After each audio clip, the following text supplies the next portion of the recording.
Hi అండి. ఇప్పుడు మేమైతే లాల్ దర్వాజా టెంపుల్‌కి వెళ్తున్నాము.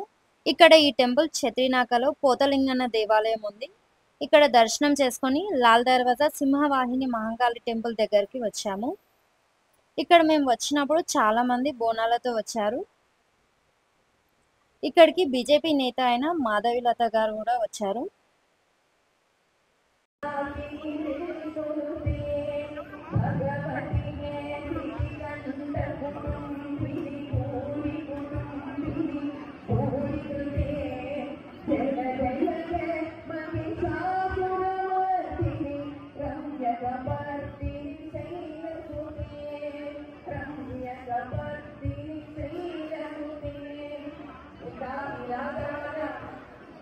మాంకాళి అమ్మవారి బోనాలు నిర్వహిస్తున్న కమిటీ సభ్యులందరూ ఇక్కడ దర్వాజాలో ఉన్న ప్రతి కుటుంబము ఈరోజు బోనాల పండుగ రోజు తమ ఇంట్లో బోనాలు చేసుకోకుండా ఈయన బోనాలు జరిగేది కూడా సంరక్షణ ఉండాలని డ్యూటీ పరంగా చేస్తున్నాం. అందరూ పోలీసు అన్నదమ్ములు అక్కడేళ్ళు అందరూ కూడా ఈ బోనాలు అమ్మవారి ఆశీర్వాదంతో అందరూ సుభిక్షంగా ఉండాలి, సంతోషంగా ఉండాలి, మీ కుటుంబాలు చక్కగా ఉండాలని నేను మనస్ఫూర్తిగా కోరుకుంటున్నాను.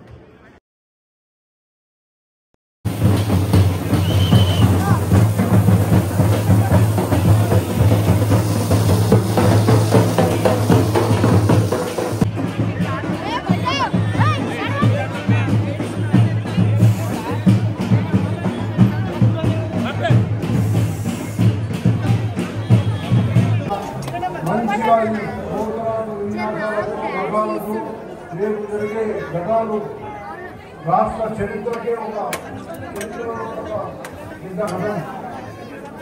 ఉజ్జయిని మొన్ననే పోయిన ఆదివారం ఉజ్జయిని పాతబస్తీలో ఎన్నో ఆలయాలు ఉన్నప్పటికీ అందులో అందరిచే పూజలు అందుకునే మొదటి స్థానంలో ఉండేది మాత్రం శ్రీ సింహవాహిని మహంకాళి దేవి ఆలయం.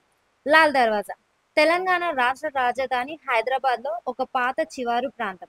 నిజాంల కాలంలో ఈ చివారు ప్రాంతానికి ఒక పెద్ద ఎర్ర తలుపు ఉండడం వల్ల ఈ ప్రాంతానికి లాల్ దర్వాజా అనే పేరు పెట్టారు. 1907లో ఈ లాల్ దర్వాజా నిర్మించబడింది. నిజాం ప్రభుత్వ ప్రధానమంత్రి మహారాజా కిసాన్ పరిషత్ ఇక్కడ ఆలయం నుండి బోనాల పండుగను ప్రారంభించాడు. హైదరాబాద్ నిజాం మీర్ మెహబూబ్ అలీ ఖాన్ ఇక్కడ ఆలయానికి అనేక ఇతర దేవాలయాలకు భూములు విరాళాలు ఇచ్చాడు అని చెప్తారు. భక్తులను కష్టాలు పోగొట్టే ఆదిపరాశక్తిగా, నగరానికి ప్రకృతి వైపరీత్యాలను కాపాడే పరమేశ్వరిగా పూజలు అందుకునే దేవి హైదరాబాద్ పాత నగరంలో లాల్ దర్వాజాలోని కొలువైన సింహవాహిని మహంకాళి అమ్మవారు.